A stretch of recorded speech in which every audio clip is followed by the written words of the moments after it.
Hello, guys. Welcome to the Stardom Cast. I'm your host, Rob Goodwin. I'm joined, of course, by Matt Turner, and it's a special edition of the Stardom Cast today because we have the absolute pleasure of interviewing La Leona Alejandra Quintanilla. How are you? I'm doing pretty good. I'm doing very, very well.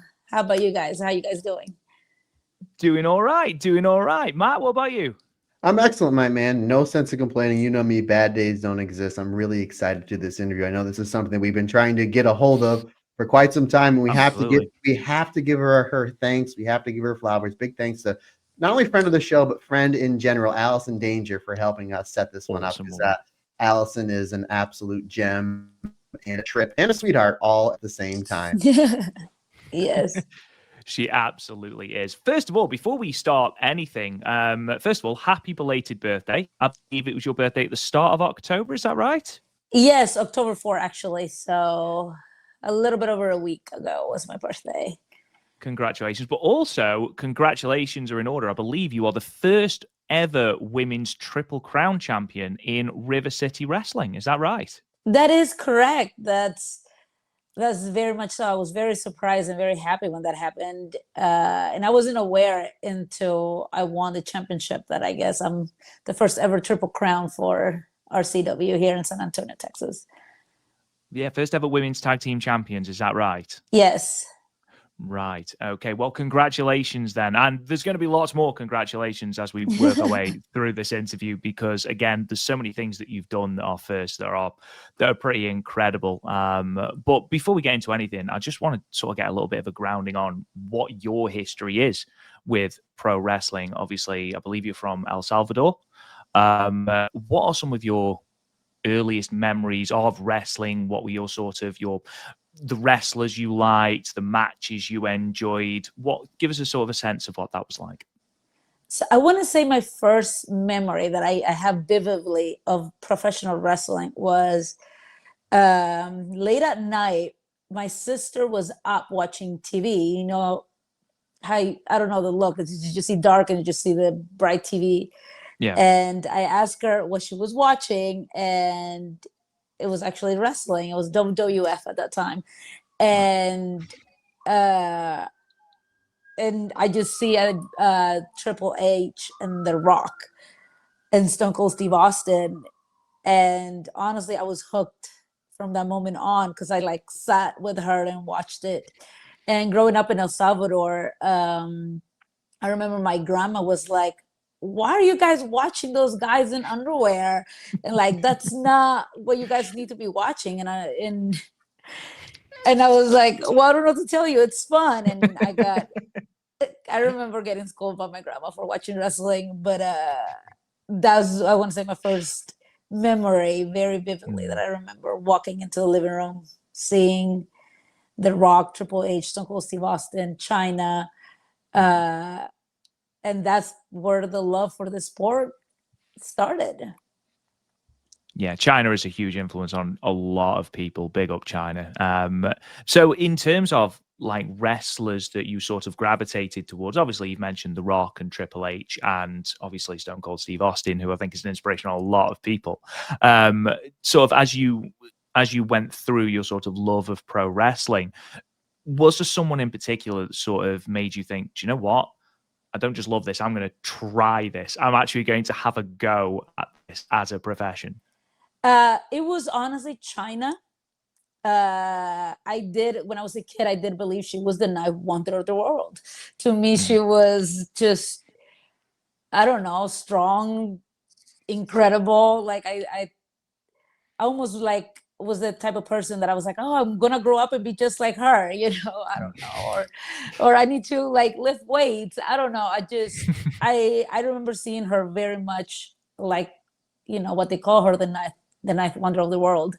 And then as years went by, like I gravitated a lot towards like Lita, Trish Stratus, Jazz, Jacqueline, you know, to name a few, right? Yeah. Eddie Guerrero, and like, who else? The Undertaker. I remember like those guys, I don't know, I was just amazed by the whole thing. So I want to say, but mainly girl first on the list, China. Yeah, absolutely. It's actually funny that she mentions that she thought China was legit the ninth wonder of the world, because I grew up in the 80s and Andre the Giant was built as the ninth wonder in the world. They should have just called China the 10th wonder of the world. So, Right. yeah. But It's generation funny. before. Go ahead, sir. No, I was just going to say it's funny you should bring up China for a different reason, because you said you got scolded by your grandma for watching wrestling. I remember sneaking SmackDown on whilst I was younger, and my mum coming in going, "What is this that you're watching?" And China actually came on, and that was the point that my mum stopped and was like, "It's quite impressive. That is quite impressive." So if you can get my mum on board, then that's impressive in itself. That's awesome. Yeah. Yeah, well, yeah, exactly. Even my mum knows who China is.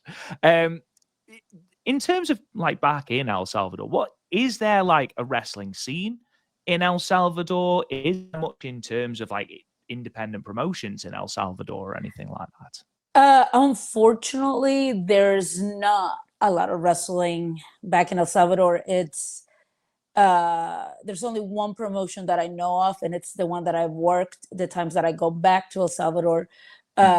So there's only one, and getting training or going to shows in El Salvador, it's a little bit hard, but the Salvadorian people love lucha libre, they love wrestling, so the fan base is there, just not independent, like an independent scene is there. There's none.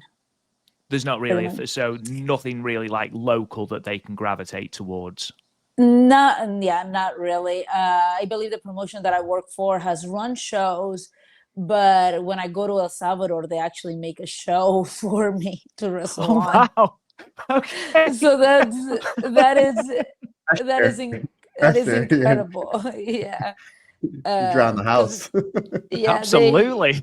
they don't run very often. I believe the promoter is very ill right now, so it's a little hard for him to find places to run. But whenever I'm back home, he will make sure to book a show for me to wrestle at home. That's really cool. That's really cool. Sort of fast forwarding, obviously, you made your debut in 2018. Yes. How nerve-wracking was that first match? Or was it a case of like you were completely prepared, you knew exactly what you were you knew you were built for this, this is my time?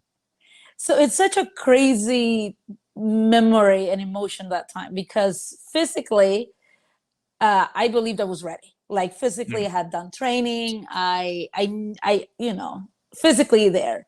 As far as emotions, it was a roller coaster. Like it was like, oh my God, I'm so excited. I want to do this. This is what I always wanted to do. And then part of me was like, what am I doing? Like, am I about to do this?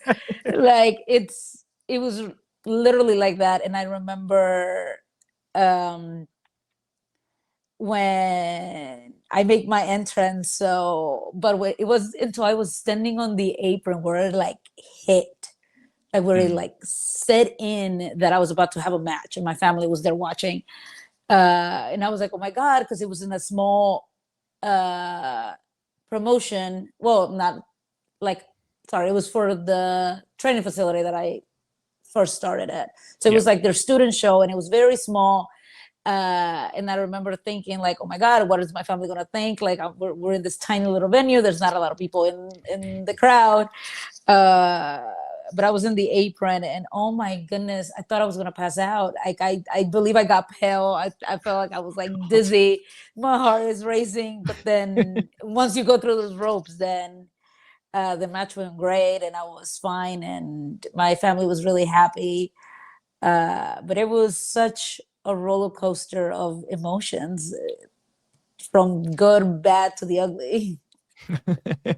At what age did you know that you wanted to be a pro wrestler? Like, was there like a certain? I know you mentioned a whole bunch of names that really inspired you. Was like one match, or was there like a time where it's like, when you graduate high school or you're a junior in high school? Like, was there a certain age that, or a certain point that like it struck you, like, okay, I'm going to be a professional wrestler? So I want to say when I was little, I remember wanting to do this. Mm. I remember El Salvador, there's not a lot of wrestling, especially because I feel like women are raised to be very like housewives and things like that, right? So culturally, there's not a lot of support for women to do this.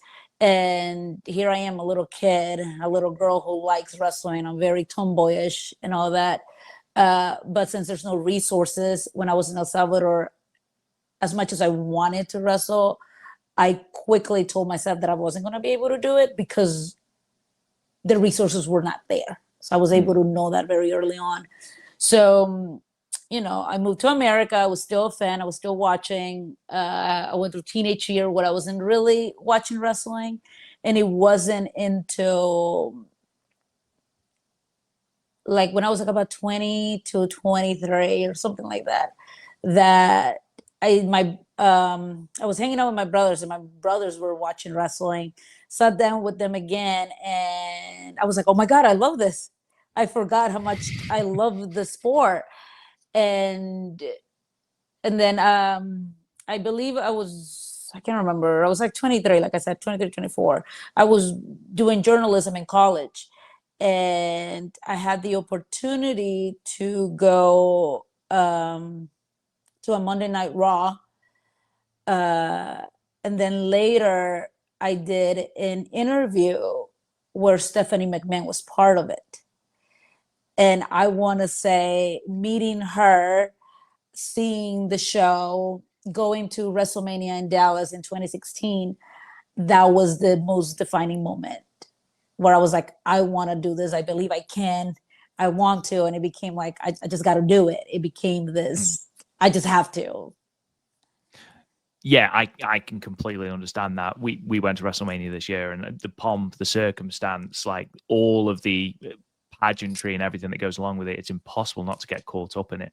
And you've gone from 2018 to being now, again, please correct me if this is wrong, and we are going to circle back to a couple of these, but you are the first person from El Salvador to wrestle on AEW programming and to appear on WWE programming. We are coming back to that in a moment, that very, very cool little cameo you had not long ago. That must be something you are immensely proud of. Yes. Oh my goodness. Yes.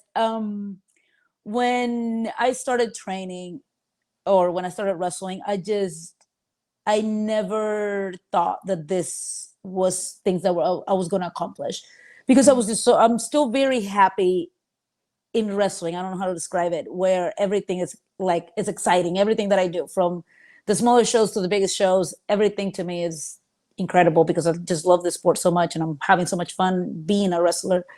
But I was not aware that, like when I first started, that I was the only female Salvadorian in the United States, and that there was no other Salvadorian people that were, you know, like on AEW, Ring of Honor, and stuff like that. It wasn't until I got with the promoter from El Salvador, and he told me, he's like, Alejandra, you're the only one.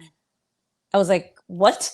He's like, yes, there's no one who's doing what you're doing. And that's when it just kind of hit and sinked in that how blessed I am to be able to make this history, not just for myself, but for an entire country, an entire nation. So now recently, this year in CMLL, CMLL has been around 92 years, is the oldest pro wrestling company in the world. And in May, I became the first Salvadorian person to debut in Arena Mexico and for CMLL. Wow. I was literally going to ask you about CMLL because I was like, so she's wrestled for AEW, she's been on WWE programming, she's wrestled in Arena Mexico. I've got to ask her about that. So I'm so glad you brought that up. I mean, congratulations on that. Thank you. Thank you so much. Whole thing, because that's incredible. And, you know, you're doing amazing work. You really, really are. What was it like wrestling in such a historic venue such as Arena Mexico? Oh my goodness. It was like nothing. There's almost no words to describe that feeling. Just when you know the history of the arena, when you see the arena, it's Arena Mexico has been there since the 50s, I believe. That's when CMLL moved into the Arena Mexico. So, and when you see the history, you feel the history, and knowing you're about to make history was absolutely insane. I remember going down the ramp, the stairs that they have, and I was supposed to walk really slow, but I remember like speeding up to it, and then I stop. I'm like, okay, slow down, breathe, look around, take it in. Like this is happening. And the crowd was absolutely amazing. The whole team in CMLL was incredible. They welcomed me with open arms, and like I said, the crowd really gravitated towards me. And but it's almost undescribable. It's 92 years, and here I am, little old me, just speeding through the ramp, trying to like act cool. And I just remember I was like, breathe, breathe, like don't move so fast. I mean, sorry, man. Go on. I'll have been hijacking the interview somewhat. No, obviously we just talked about you're the first women's wrestler from El Salvador to compete, in Arena Mexico and AEW and WWE and Ring of Honor TV, so on and so forth. Do you understand that like you're a trailblazer and inspiring young female wrestlers to be like, ooh, I'm from where she's from, and now I see her on this TV program and this TV program, this TV program, and obviously it's so great that professional wrestling is so more accessible now than it's ever been. So there, you are so able, you just go on YouTube or a streaming site or whatever, and you're right there. Like, I'm not sure if you get the grasp of this. Like, you can really inspire very much like how China had inspired you. There's a possibility that you're inspiring somebody right now. What does that feel like? The fact that, again, you have blazed this trail for female wrestlers maybe upcoming in your country. Oh, thank you for that. Thank you so much. Honestly, it's such a blessing, because I just never thought, when I look back on my life and how I grew up back in El Salvador to where I am now. I never thought or dreamed of that moment, or that I was going to reach this, or that I was going to become that. And honestly, now that I feel like I'm here, I take it very serious, because just like we said, China and so many other people inspire me. Now I'm in that position, and my goal in wrestling is for more Salvadorian women and men to take part in the sport and make history with me. I never thought I was gonna be the trailblazer you said that I am. But life is crazy. Life just, when things are designed and meant to be yours, I think they're a blessing. So I take this very much like that.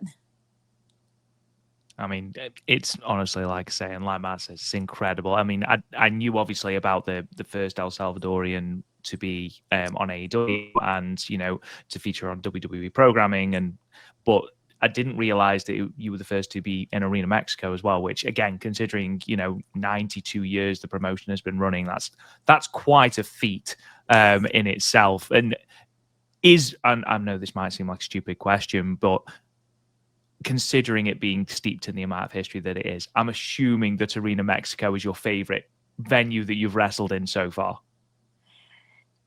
Honestly, yes. Yeah, I thought it might be. It's to all the wrestlers who've wrestled in Arena Mexico, they know what I'm talking about when we say it, because it's such an special place. I don't know how to describe it, other than you have to be there to see that and feel that for yourself. It's everything. And like you said, whenever you're there, you really, really feel like you're part of history. And you're making history and stuff like that. It definitely is one of my favorite venues so far. And for a lot of, I believe for a lot of wrestlers who hadn't had the opportunity to be in Arena Mexico and their other arenas, there's just something very unique about Arena Mexico that's undescribable. It's an historic venue, you know, Corkin Hall, the Tokyo Dome, the ECW Arena, obviously. Where you're from, it's not there anymore. The Sportatorium. Yeah. So there's, I mean, it's one of the most historic professional wrestling venues that is still, you know, that is still up running and obviously doing really, really well. And again, the fact that you're able to wrestle there, it's in again, the first woman from El Salvador. Again, it's an inspiration. You know, you're again trailblazer, inspirational. I mean, you're doing all this, but yet so much more to do. It's really awesome to see. It really is.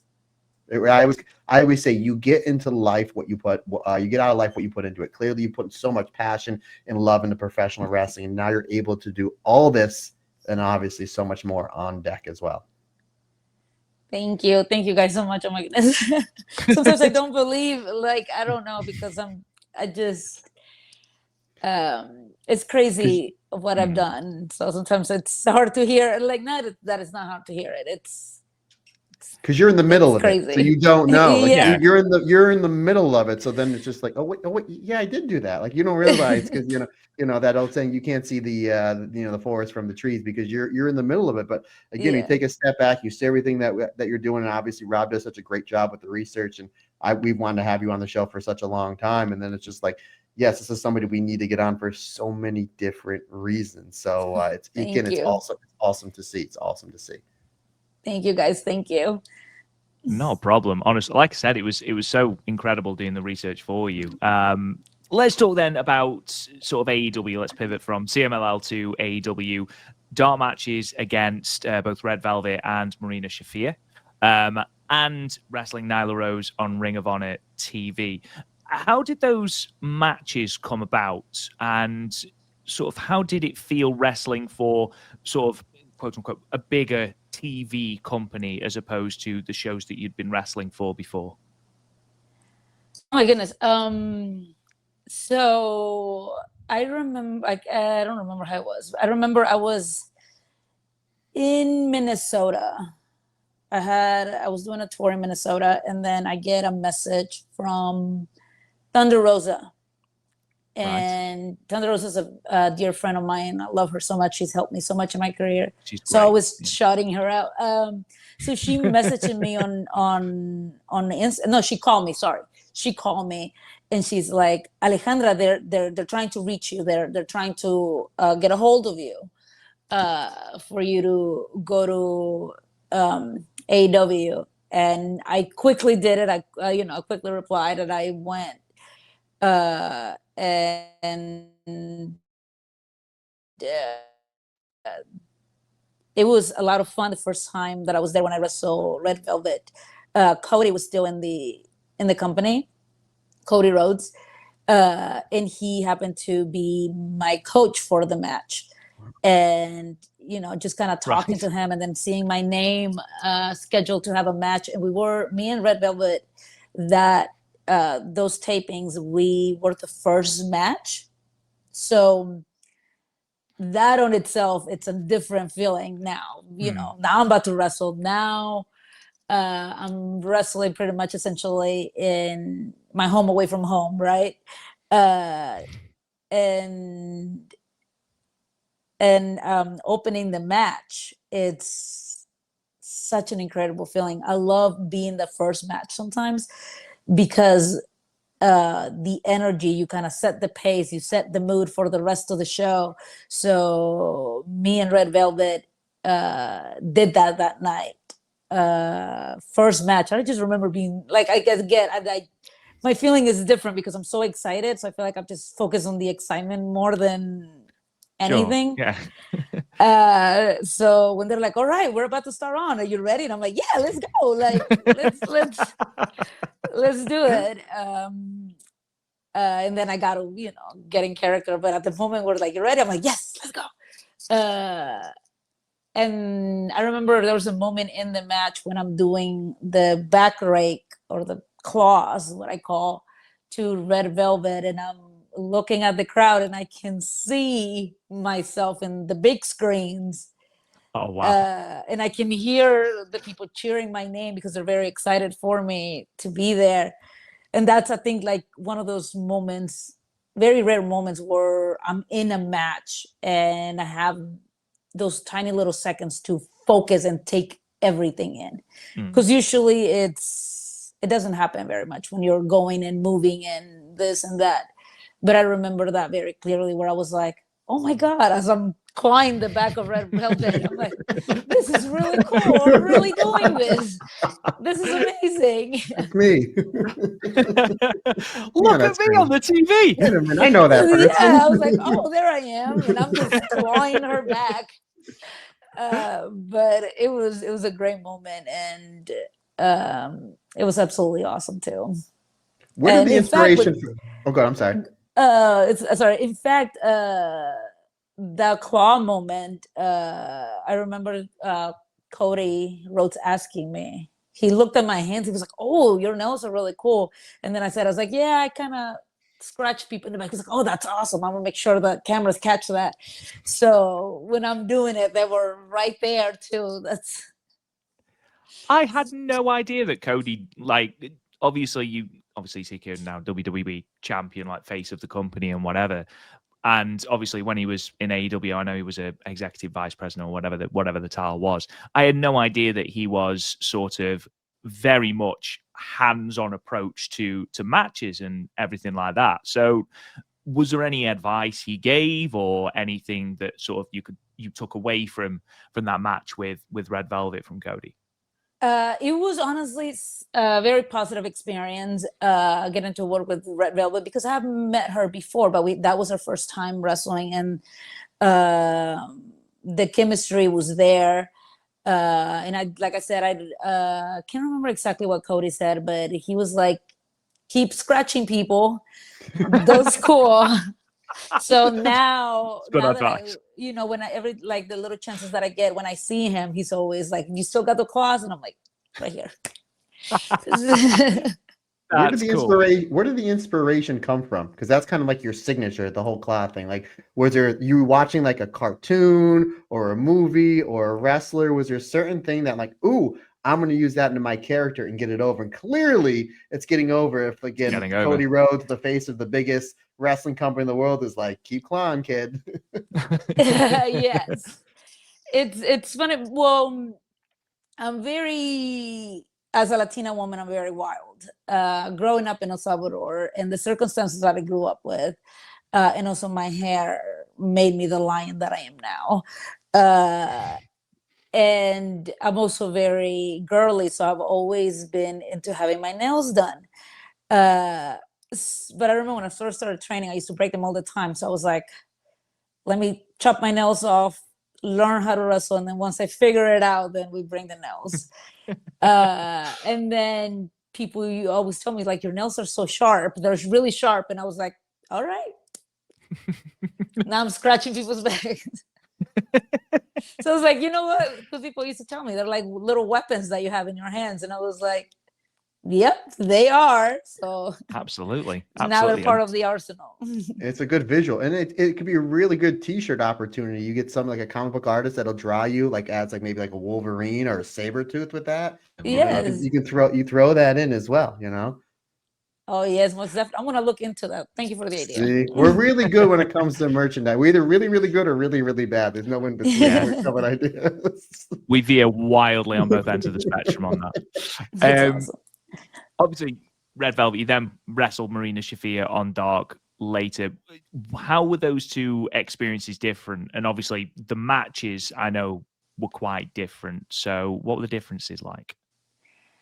Marina Shafir, that was a lot of fun because maybe I think it's just the way that I view people, but to me, I hope I'm not killing her character, but I like she's honestly really, really sweet.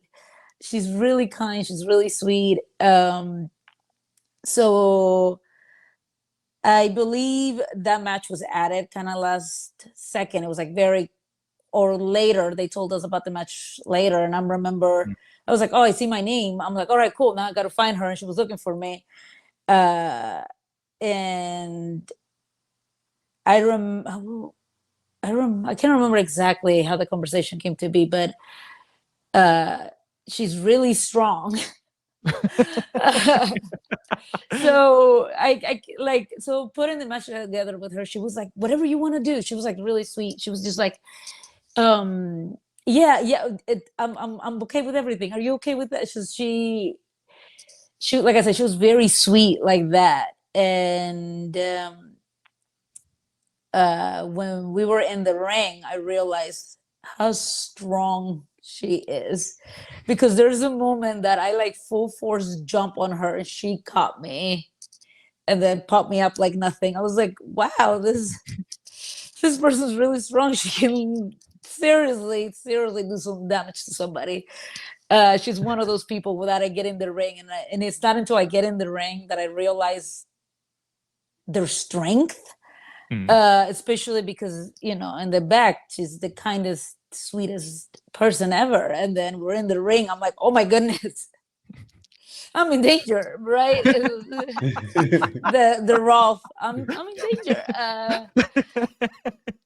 Just because I'm like, then you realize, you know, like I said, the power that some of these wrestlers have, and she's definitely at the top of the list, where I'm like one of the strongest persons I ever been in the ring with.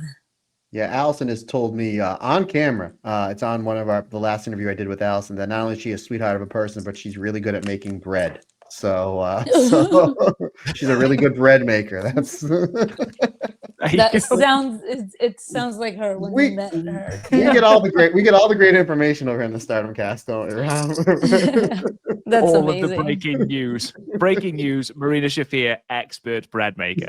That's awesome. That's amazing. And killer. She's a legit shooter. Killer, yeah. Sweetheart of a person, really good at making bread. And then she, like I said, super strong. You just never put those two and two together, but she's amazing and I love her. And I get to see her next week. Yes, of course. Did you know Marina Shafir before that dart match, or was that the first time you'd met her? No, that was the first time we met. That was the first time we met. And like I said, sometimes you just never know how you're gonna, you know, get along with somebody. But after the match, we were both very happy with the match. She was very happy. She thanked me a lot. I thank her, of course, too. Because it's obviously whenever you get in the ring with somebody for the first time, you know, you're just a little worried, right? And then once you walk out of the match and you realize we're not seriously hurt or injured, and that's, you know, and the match went great and you had a lot of fun having the match, then, you know, that's like that post-match, you know, it's almost like meeting someone. And that's when you're like, okay, this person's great. This person's good. You know, we were good. But yeah. Yeah. We do need to talk about this WWE experience because very, very recently, I don't know if I'm sure you did realize, but you sort of went a bit viral for your medical expertise on one Sami Zayn, where I must admit the first time I became aware of your appearance on WWE was because people had said Samantha Irvin was back, and I was like, that does actually look like. And then I was like, I did have to double take briefly, and then of course I realized it was yourself. I was like, oh, that's really cool, good for her. How did that all come about? And obviously, where did you take your medical training is obviously the most important question. We need to know, when did you have time to get your medical training? Exactly. All this resting that you're doing. Do you sleep? That was an amazing experience, to be honest, because I've worked with WWE before, multiple times actually. I've done like little oh my goodness, I can't remember, but the Congo line, the No Way Jose Congo line. You were a part of the No Way Jose Congo line. We actually, that's awesome. Yeah, so I didn't know that. That's awesome. Yeah, so which I have a funny story about that kind of like, but I, so I had been working with WWE before, so it almost went for like, I did WWE, then I was doing AEW for a little while, then back to WWE. So like I said, I got my medical degree. I became a medical professional. Yes. Congratulations on that, yeah. by the way. And Sami Zayn needed help with his shoulder that day. I remember it was we're filming, so I believe the whole promo was about 2 minutes maybe. Like it was like that, but my cameo was about 3 or 4 seconds.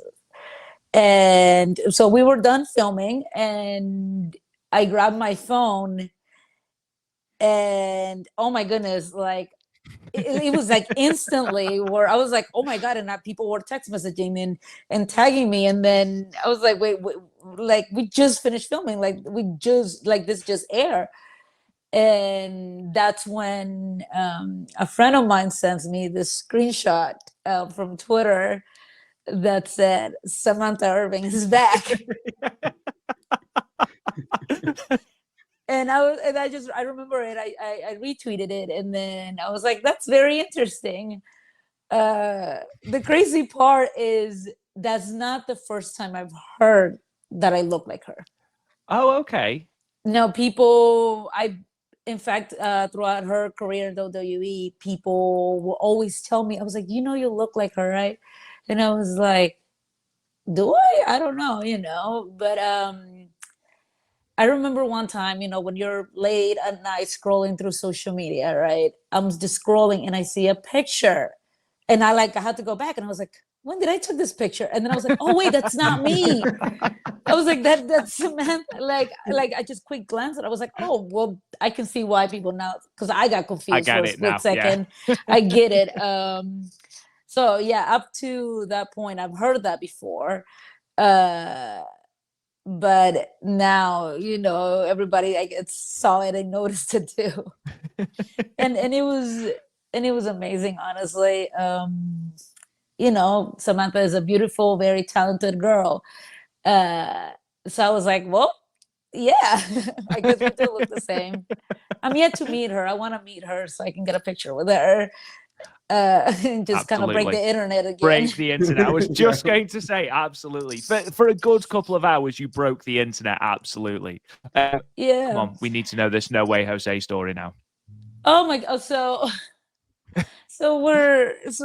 we're doing the Congo line, right? And then I remember Jose put me in the front of the Congo line. So I was like the first person. Right.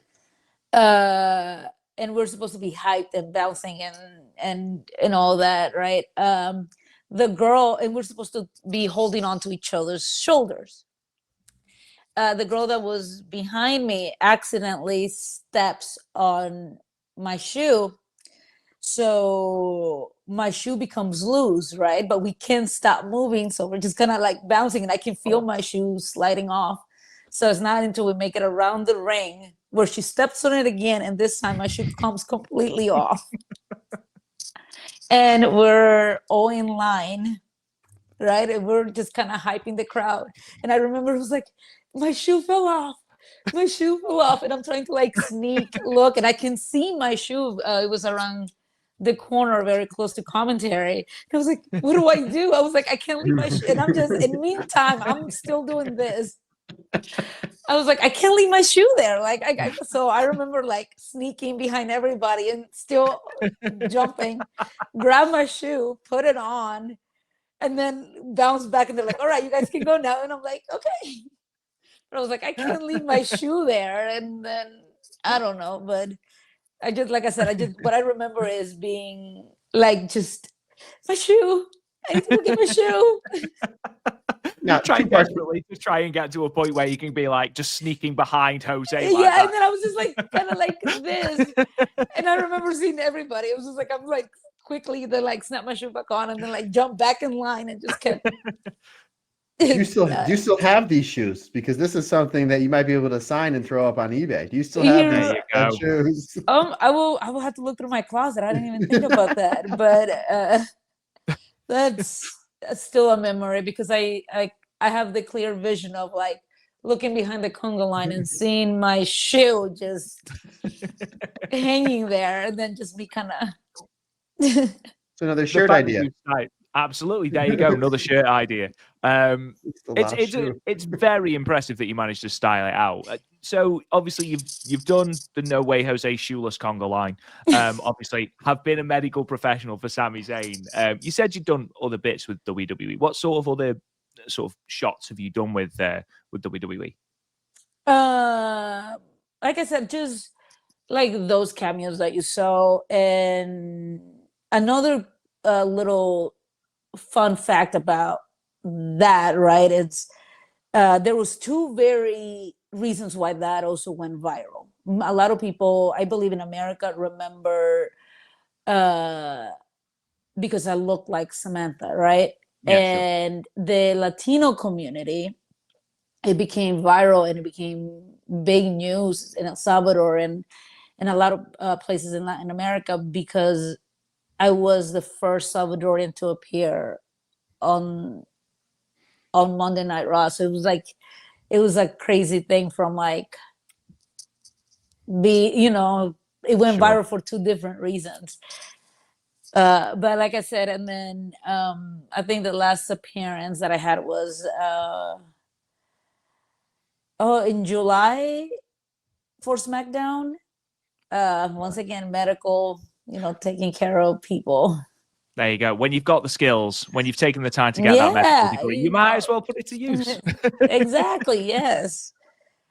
Never thought I was going to be a medical professional, but life takes you in different routes sometimes. Funny Absolutely.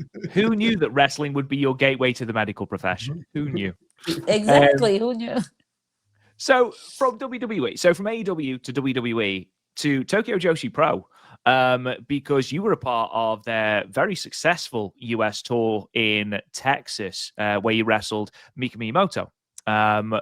When did you find out you were going to be a part of that show, and what was it like wrestling Mika on that show? Oh, I want to say, I think I might have known. I think I found out maybe like a month to a month and a half before the event. Okay. Because with ON being in the DFW area, a lot of shows were coming in. So I get the email very late at night. I want to say like almost like 1, 2 in the morning. Some, because of time changes and stuff like that. Of course, yeah. And then so I get the email. The arrangement happened, and maybe like a month before, that's when I found out that I was wrestling Miko, right? And honestly, that was one of the most, kind of fun experience because, I don't speak Japanese at all. No. That's what I was going to ask you. What's the difference of putting together a match with a Joshi as compared to somebody, either from Mexico or from the States? Because they're all different styles. Obviously, Mexico is the only country in the world that they work on the right. Still blows my mind when I see the lockup on the opposite side and they work on the right instead of the left. But like, what's it like putting together a match with somebody with the Joshi style, like especially from Tokyo Joshi Pro? Honestly, I love that experience. I loved it so much because it was just so fun not understanding each other and then kind of talking with our hands and the Google Translate like, hey, okay. And then honestly, I believe wrestling, it's universal. I don't speak Japanese. She didn't speak Spanish or English, but we both spoke wrestling. And like and then like I said, it was, and she's super sweet. She was an angel, to be honest with you. She was super sweet, super kind, but it was definitely a challenge due to language. But the match went great. We got along well. We were talking. I'm like, hey, you know, we were looking at a map, and she was like, "This is where I'm from." And she was like, "I'm from right here," you know. And then, and it honestly like that. It's like my country's here, and hers is like on the other side. Other side And of the world, yeah. And I was like, yeah. And then we're here, you know. And I love, you know, that wrestling has allowed us to meet people that I never thought I would meet, or be in the ring with people who are literally from, you know, from the other side of the world. But language was, you know, I was the only Latina person. So I felt like I was looking at them, they were looking at me. It was like, I don't know, it was very different like that. And one of the funniest things that I don't think a lot of people noticed, but I did, because of not just the style of wrestling is different, right? But also their wrestling gear. Sure. They have their own style to it, and I have my own style to it. But I was the only, not just the only Latina, right? But the only wrestler in that show wearing wrestling boots. Really? Whoa, look at that. That's mad. As if. How about that? How about that?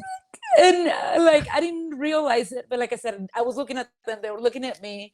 And when I was like lacing up my boots, they kept commenting on it. They're like, you know, they kept pointing at it. And I, you know, but my boots are very pretty and sparkly. So I thought that that's what it was too. And then I'm like, oh wait, they don't wear wrestling boots. Not a lot of them do. And especially on that show, when I'm like surrounded with all the girls, I realized like, huh, Is it I am mostly very different.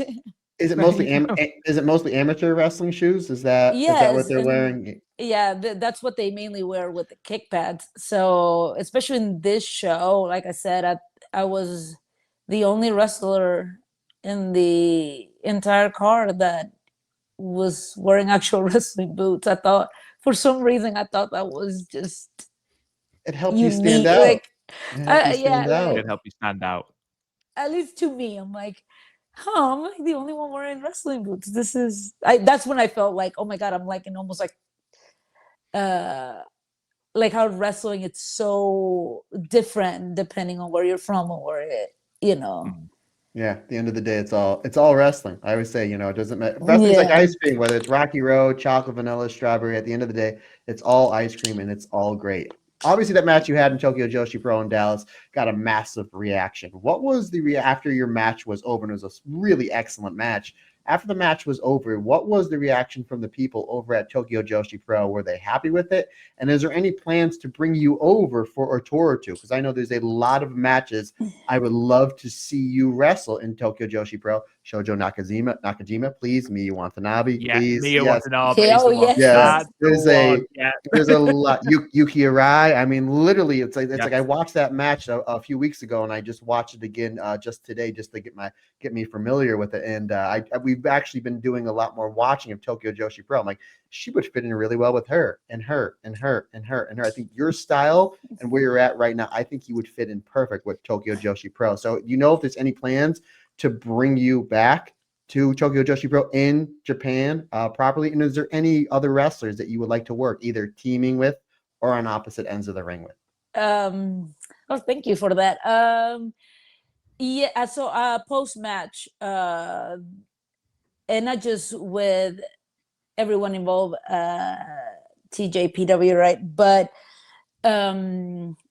I got very good feedback and reaction, and very like, thank you so much. We really enjoy that. And a lot of people have talked about how much they enjoyed that match. And very, like I said, it's like two very contrast people. I feel like when I, you know, and the talks about going to Japan. Yes. It's it's almost like we'll be in contact. And then a lot of the girls was like, whoa, oh my God, that was really good. Hopefully we can do this again in Japan. So now it's just a matter of timing, scheduling, and all that fun stuff. But I absolutely love that experience. The crowd perceived it really, really well. it was like almost like a mix of like cheers and boos at the same time. But as long they were not quiet, they were loud the entire match. I loved the crowd, and like I said, overall it was just an amazing experience. And the funny thing is, if I may tell this other story, that same day I also had another match, but this one was lucha libre.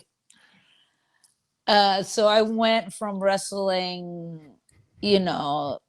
like for a Japanese promotion, right?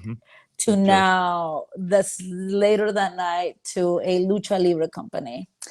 I don't think my brain has ever been more overload with languages, because I went from not be able to communicate with somebody, Google Translate, being in a locker room where I don't understand what they're saying, and they don't understand me, to now I'm in, in a company that I'm comfortable with speaking the language in that way, right?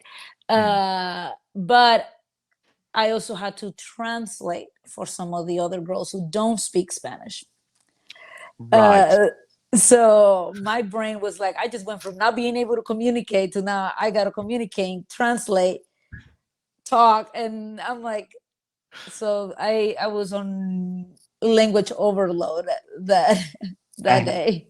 I have You to ask this slept question. well that night. Yeah. You slept well that night.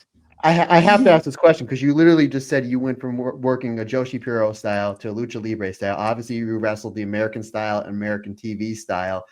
Is there a certain style that you prefer, whether it's any of the styles we just mentioned, or even like the British World of Sport or the British Catch Can style? Is there a certain style that you prefer, or at the end of the day, it's just all pro wrestling? In my heart, it's all pro wrestling, and I love it all, and I want to learn it all, and I want to do it all, and so I don't want to say there's a particular style, because I love that I can change worlds like that, right? As of right now, at least I can, I can do American, then I go to lucha and stuff like that, because every style has given me a different experience and a different feeling. So I don't think I don't prefer one or the other. It's like saying, who's your favorite child? Like you can't do that. Like you can't. Like I feel like I can't. My parents always say me, by the way. Just Weird. My parents don't say that about me. How weird. I like to think I'm the favorite, but well, I also, yeah, there you go. You're a medical professional. I was the one that got in trouble the most, so I don't know. But yeah, like I don't think I necessarily have. Sorry for the boring answer, but yeah, I don't have a specific style that I like to work, because, like I said, American style, has given me so many memorable moments, and and the same with like lucha, the same when I did, because I also did the Joshi Sparks show in Philly was it? We were there for that. We were there for that. Oh yeah. Yeah, we were.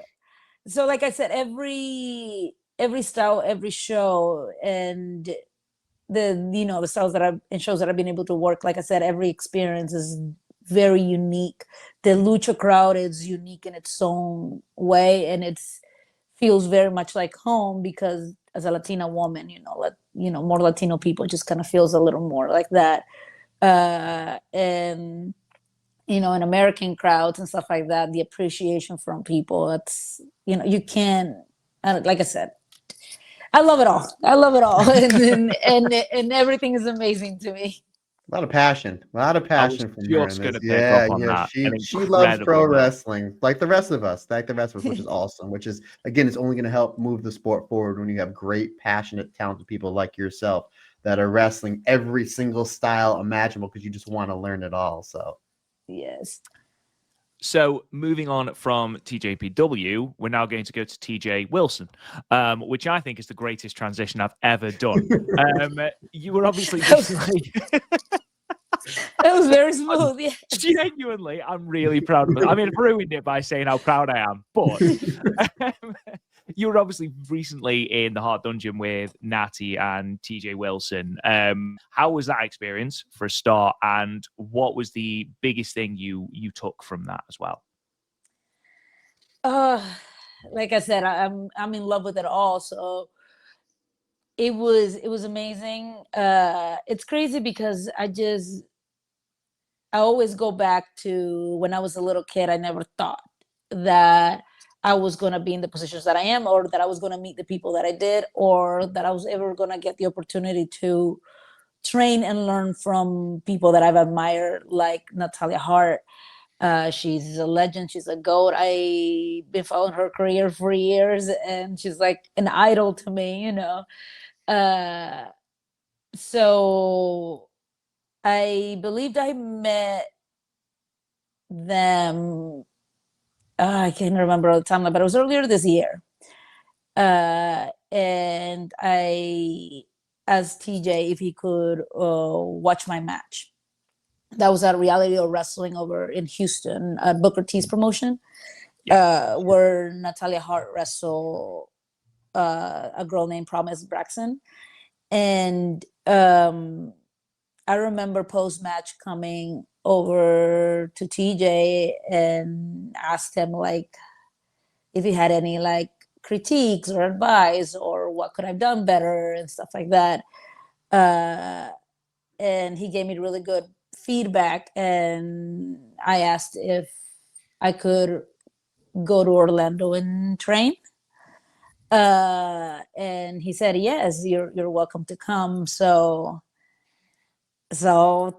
packed my bags, got on a plane, went to Orlando, and I've trained there twice now. And every time is I feel like very different, but also very, very, there's a lot of knowledge that was being shared, and it's incredible, and different people, and people that have been there for a while, and then everybody's super nice and welcoming, and it's, like I said, it's just such a great experience. It's every training facility is unique, in my opinion, and it's fascinating to learn from people like Natalya and TJ. Yeah, two huge, really good wrestling minds. I know that they were everywhere in Las Vegas. So it might have been there. You met them in Las Vegas, maybe. So just moving ahead a little bit, I want to talk, obviously, because the reason we're here is obviously you are going to be on Who Runs the World for Metroplex Wrestling. Obviously, the first show felt like a monumental show, generated a significant amount of buzz. With us now into the second version of this show, how much does it mean to you to be involved in this show with the names that are on this show as well? Oh God, I'm extremely thankful and grateful for Athena and Metroplex Wrestling for this kind of shows, because pro wrestling, as much as women's wrestling has grown, pro wrestling is still very much a male dominant sport. And I was just recently talking to somebody about this, and I said, I was letting them know about the show, and while talking to them, I realized that in a year I can have 85 to 90 matches, right, or shows, but maybe a handful, or if not a few, only women's show. So to me, that's insane. A lot of us, like I said, we wrestle all the time, and then, but when I look, let's say, out of 80 shows that I do in a year, maybe probably like I said, a handful of them were all women's promotion. So going into next Saturday, I am just grateful. That's the best way I can put it.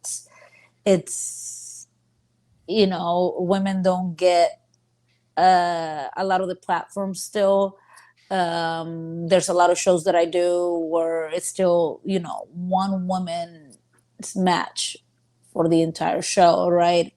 Now things are changing. Now you're going to see like 2 to 3 matches, but to have a full show of women, it's still not a constant in the sport.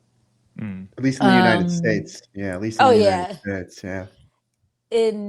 So it's like, that's to me just amazing that Athena Metroplex Wrestling are doing this, creating this platform for a lot of talent in I'm sorry, a lot of women talent to come in and showcase, and it's a show for us. It's I'm almost like a loss of words to describe a show like that. It's, you know, it's our show. It's, I don't know, it's when every time I see women's wrestling, even since I was a kid, that's the match I identify with. You know, you know, those are my matches. I always said that. That's like, that's my match. Like, it's, you know, and being part of a show like this, being that match for a little girl, or that show for a little girl, it's absolutely, yeah, it's just incredible, honestly. Yeah, I just think it's long overdue. You know, 20 some years ago, Dave Prazak would put on for IWA Mid South the female only shows, like Volcano Girls was one that really sparked what we would see about 10 years later with Shimmer, with Dave and Allison obviously running.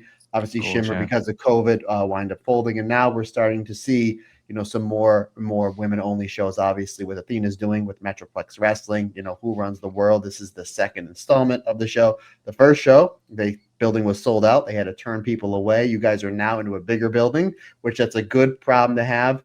I thought it was really cool that Mercedes Moné, one of the biggest wrestling stars in the world, regardless of country or gender, showed up unannounced to kind of put her stamp of approval on what Athena and you ladies are doing over at Metroplex Wrestling. But what's that like to have a worldwide star, somebody that has starred in that's part of the Star Wars universe and that is main evented a WrestleMania? I always bring it up. I'm a massive Star Wars fan. I can't help it. I am a Star Wars fan, so yes. And I'm not saying any lies. So, yes. I'm giving it more credibility. And you know, WrestleMania main eventer and was in Star Wars. What's it like having a worldwide star like Mercedes Moné coming in and putting her stamp of approval on what you folks are doing there over at Metroplex Wrestling? Oh my goodness. I was there live for that show. I remember I was like, I don't want to miss this show. I want to see this live. And I was very close to the entranceway. And you just hear the song and I'm like, is she really here? Like, and then she comes up, I'm like, oh my goodness. I was like, you know, just taking away, and having the support of her, it's just goes to show that Who Runs This World is doing something right, and something incredible, and oh my goodness, I don't have words. I remember seeing her, I was like, it's amazing. The level or the caliber of Mercedes Moné to, like you said, you know, come in, gonna give that stamp of approval, you know, and not just her, but a lot of the other talent that was there too. It's incredible because women's wrestling, it's ever growing, and it's almost like a unity of like sisterhood. I don't know, but it was amazing, and the fact that she had the time to come to Bedford, Texas, to, you know, it's mind blowing. I believe Who Run This World is doing something that's very, very, very special, not just for us, but for the wrestling world, and inspiring for a lot of the fans. Yeah, it puts the spotlight on some of the phenomenal talent, female talent that the US has to offer at the moment. I mean, obviously, Matt, you interviewed Razor Clark, who's fantastic. Obviously, Maya World, who I know that you are familiar with. And, you know, there's so much great female talent out there. And to have a show like this to highlight them and say, just look at what we have.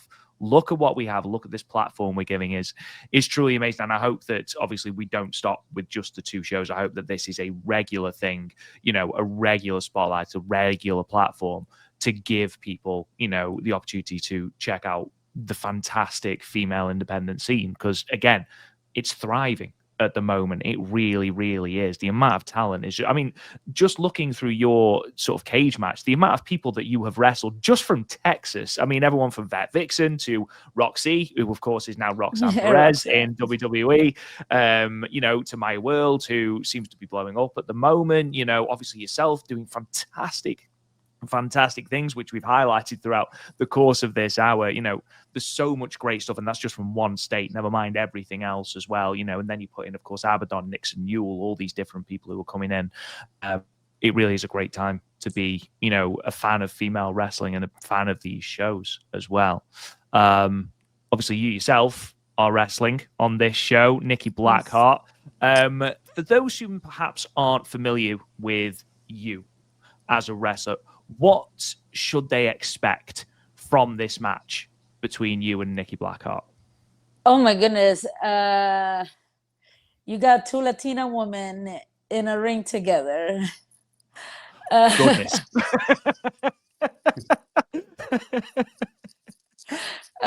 Which I'm very excited about that. Just that alone. It's incredible. At least to me, I'm very into little details like that. Yeah, of course. And very unique styles too.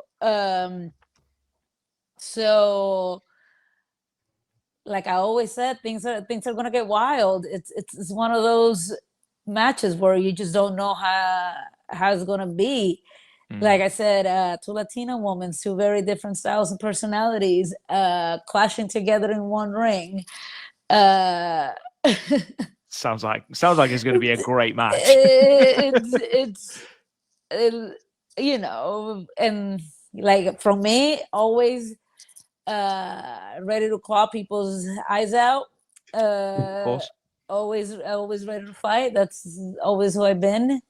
I'm glad that I have that I'm very hybrid, so I can utilize that to my advantage. But I'm excited. I'm very excited about this match. This is going to be the first time meeting her and the first time stepping in the ring together.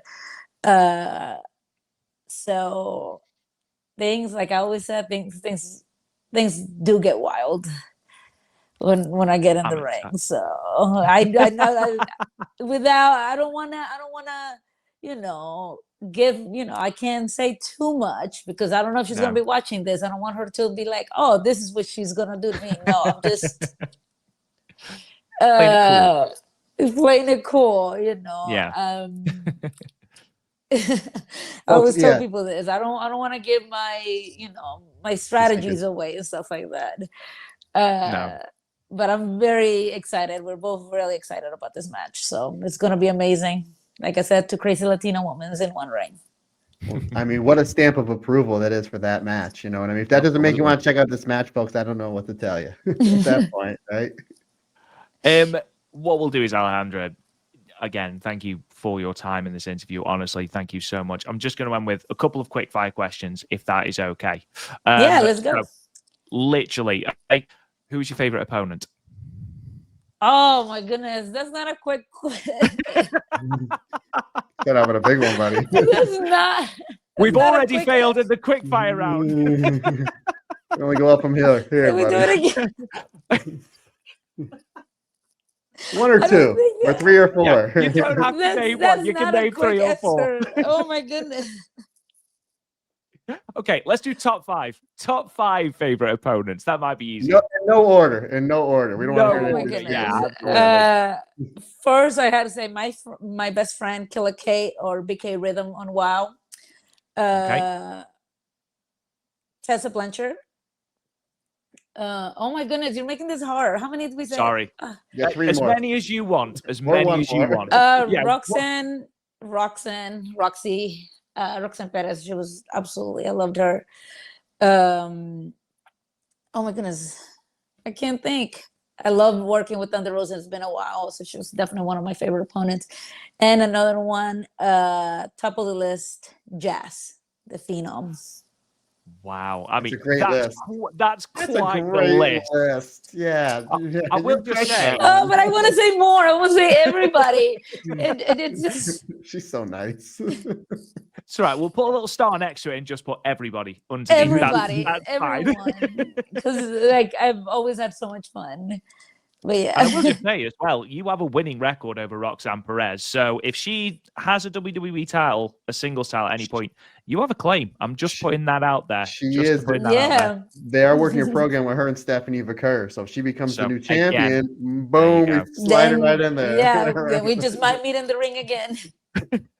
I know that this is going to be the exact same now. We're just gonna cut the quick fire out of these questions, I think. Favorite match. Oh my goodness. Let's go top three. Top three, no order. Oh my goodness. I think I'm just gonna say top 3 this year. Yeah. Sure. Because other than that, I think we'll be here all night. My debut for CMLL. Yeah. Against Reina Isis. My debut match at MLW earlier this year against Persephone. And oh my goodness. Oh, this is so hard. It's so hard because I have so much fun every time. Tessa Blanchard at VIP Wrestling. Again, quite the list. Quite the list. I completely forgot that you'd wrestled Persephone. What was that like? Huh? I completely forgot you'd wrestled Persephone. What was that like at MLW? Oh, it was incredible. It was really good. It was I feel like I have so many stories that have nothing to do with the matches, but because I had met her I think 2021 we wrestled when she was still masked under Black Widow. Right. So I feel like I wrestled 2 different people from back in 2021 to now, like character, both different wrestlers. But it was like, again, it was a lot of fun. We both loved it. We both had fun. I felt bad because I needed to leave right after the match to catch a flight because my best friend was getting married the next day. So, terrible timing. So we were both like, it was, yeah, I remember because a lot of people don't know that I literally like wrestle. I don't even think I took my stuff off and I like headed to the airport. So I just kind of like checked on Persephone, sorry. And just was like, thank you. Are you okay? Everything good? All right, bye. I feel like I'm full with stories. We're gonna have to have you on again and just have you tell stories about like every match that you've had. It'll be like a 4-hour bumper podcast, and I'm all here for it. It'll be amazing. We're doing it will be absolutely awesome. Absolutely, we'll do it in installments. So I'll just ask you another couple of questions, unless of course Matt has anything you want to jump in with. I just have one question. You want me to go with mine now? Do you know what? You go with yours now, my friend. Okay, so say we're in Japan and we have a DeLorean, which is a time machine, and you can wrestle any Joshi in their prime. Is there 1 or 2 that you would like to wrestle in their prime? We are killing this program, Matt. You're always. Notice I got my Star Wars and Back to the Future reference in this podcast. Oh my gosh. Yes. Oh my goodness. This is a tough one. This is, oh my God. I can't 1, pick. 2, 3. There's a. Oh my goodness. I want to say, if we could go back in time, Sure. I would love to wrestle Asuka. Oh, Japan. Very Ooh. good shout. Yes. Wow. In Japan, I think. I got no more questions, buddy. That was it. That was a touchdown slam good dunk. That's answer. it. Boom. Very Done. good Yeah. answer. Yeah, who didn't want to see that? I mean, obviously, Matt sort of hit the nail on the head when he said the trailblazing work that you're doing. You know, the incredible stuff that you've achieved already in your career, and I'm sure that there is so much more that you are going to achieve. If there are any aspiring wrestlers that are listening to this podcast, and you could give them one piece of advice, what would that piece of advice be?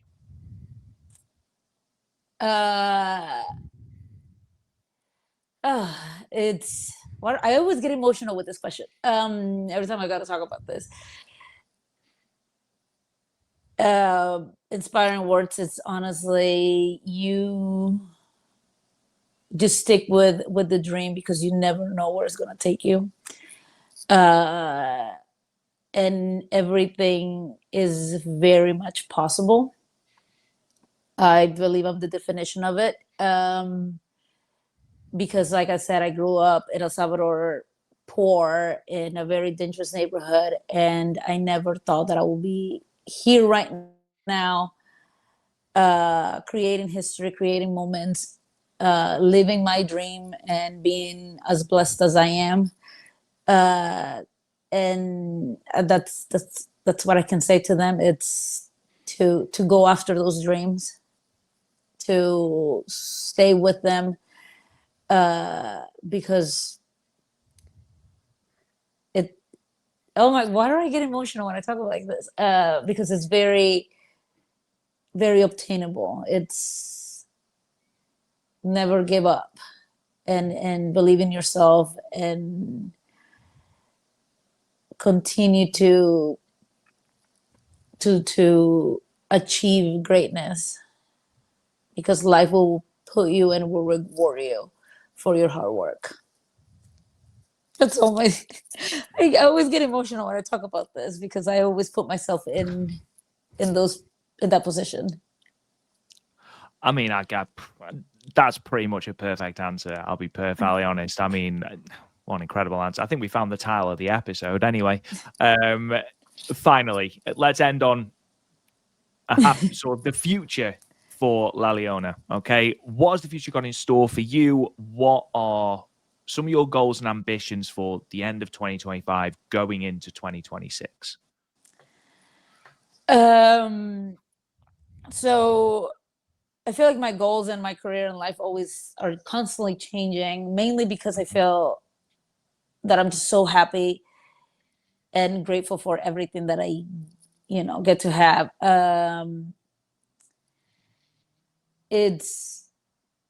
I will love to work for the other companies I haven't worked for yet, like TNA. I have not. I feel like I had debuts for all the other companies, right? Of course, yeah. TNA. I am yet to work there, and I think that's one of my biggest goals right now, at least here in America, and overall as a career, is to get more Salvadorian athletes or wrestlers, or inspire them to pursue wrestling. So that, I guess, want to say that's like my goal. It's creating history just for El Salvador, and then get more Salvadorian wrestlers to be known and seen and stuff like that. I love how selfless that last goal is. Like, I was thinking for you, just like, obviously, yeah, okay, TNA, and they'd be lucky to have you. But, I was thinking, like, in terms of personal goal, and there you are talking about, no, I want to inspire more, to help more people come up through El Salvador. More incredible. And that's why, obviously, I know huge things are coming for you. Absolutely. And we're going to end the podcast there, because I don't know how to top that. That's the high spot, buddy. That's the high spot. Absolutely. Take it home. The crowd are at the peak. Alejandra, thank you so much for doing that. You have been an absolute delight to speak to, and it's honestly been so much fun talking about your career, and I cannot wait to see what you are going to do at Who Runs the World, and also in the rest of your career. Honestly, cannot wait. So thank you so much. Before we sign off, do you want to plug your social medias and things like that? So pretty much Alejandra Quintanilla on all the social medias, or Alejandra the Lion, whichever one pops up first, right? I know it's like I said, I was blessed with a long Latino name, very Hispanic name, and that didn't make it any easier. Alejandra Quintanilla on Facebook, Twitter, and Instagram. I'm still working on being more of a TikToker, but I'm not very good at it. But yeah. No, I had my daughter try to teach me. I still don't get it. Don't But yeah, understand just those are my socials. Brilliant. Again, thank you so much, and the best of luck against Nikki Blackheart. I'm sure it's going to be an absolutely killer match. I cannot wait to watch it. Ladies and gentlemen, thank you so much for listening to the podcast. We hope you have enjoyed it. Obviously, go follow Leona. Incredible woman. You can follow us on Twitter at the StardomCast. You can find us everywhere. Also at Talk Joshi if you're on Instagram, Blue Sky, or Threads. Don't forget subscribe. Also leave us a 5-star review and a comment if you fancy. It does help us out massively. So if you could do that, that'd be grand. Matt Turner, sounds off good, sir. Folks, questions, comments, suggestions, anything you need from me, Matt Turner OF on the Instagram and the Twitter is the easiest, fastest, and best way to get a hold of me. Or you can shoot me an email. The email address is thestardomcast22@gmail.com. Folks, that's going to wrap it up for another fantastic interview. We greatly appreciate your support. Can't do without you. It's like I always say, just not my podcast. It's our podcast. Because when we're all together, everybody's different. Everybody's special.